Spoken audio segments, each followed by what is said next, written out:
Welcome to my channel Afroza dot সম্রাট kitchen.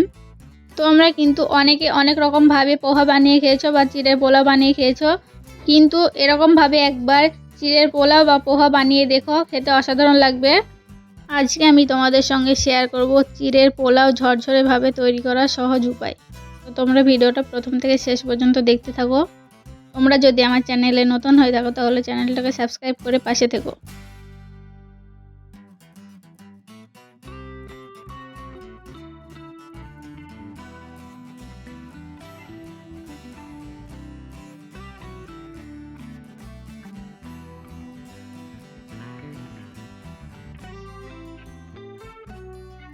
চিড়ের pulao বানানোর জন্য আমি গ্যাসের ওপর কড়াই বসিয়ে দিয়েছি আর কড়াইতে দিয়ে দিচ্ছি পরিমাণ মতো তেল।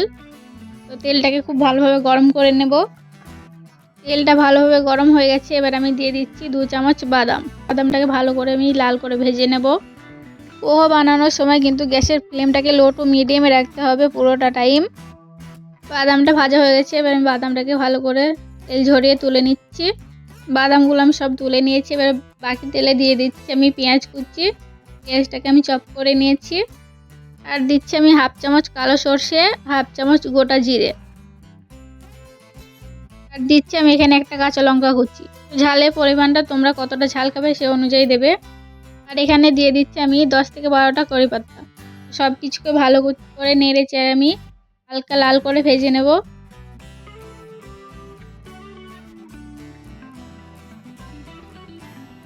তো দেখো সব কিছুকে আমি হালকাভাবে ভেজে নিয়েছি। এবার আমি এখানে দিয়ে দিচ্ছি 1/2 চামচ হলুদ গুঁড়ো। তো হলুদ গুঁড়োটা তেলের উপর দিলে কিন্তু চিড়ের পোলাওয়ের কালারটা খুব সুন্দর আসবে। হলুদটাকে তেলের সঙ্গে মিশিয়ে নিয়েছি। এবার আমি দিয়ে দিচ্ছি এখানে 1 বাটি চিড়ে। তো আমি 1 বাটি চিড়েকে ভালো করে ধুয়ে নিয়েছি। তোমরা কিন্তু চিড়েটা ধোয়ার সময় একটা জালিদার পাত্রে ধোবে, তাহলে কিন্তু চিড়ের মধ্যে পানি অবশিষ্ট থাকবে না এবং চিড়েটা ঝরঝরে হবে। তো আমি এখানে দিয়ে দিচ্ছি 1/2 চামচ লবণ আর সামান্য কিছুটা চিনি। এতে কিন্তু পোহার টেস্টটা খুব সুন্দর আসবে। এবার সব কিছুকে ভালো করে নেড়েচেড়ে মিক্স করে নিচ্ছি।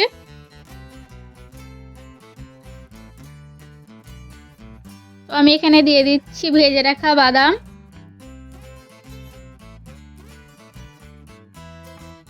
আর দিচ্ছি আমি এখানে কিছুটা ধনেপাতা কুচি। তো এবার আমি সব কিছুকে ভালো করে মিক্স করে নেব আরেকবার।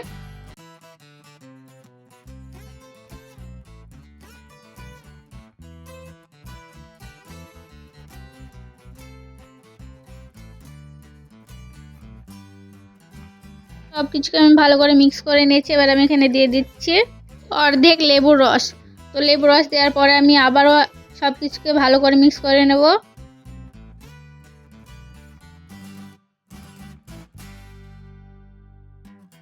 তো দেখো সব কিছু ভালো করে মিক্স করা হয়ে গেছে। এবার আমি এখানে দিয়ে দিচ্ছি 1 চামচ ঘি। তো ঘি দিয়ে ভালো করে নেড়ে চেড়ে মিশিয়ে আমি গ্যাসটাকে অফ করে চিড়ের পোলাও বা পোহা আমি ঢেলে নিচ্ছি। তো দেখো চিড়ের পোলাও বা পোহা আমাদের রেডি হয়ে গেছে। তোমরা কিন্তু অবশ্যই এরকমভাবে একবার বাড়িতে ট্রাই করবে। আর আজকের ভিডিওটা যদি ভালো লেগে থাকে তাহলে লাইক কমেন্ট শেয়ার করতে ভুলবে না।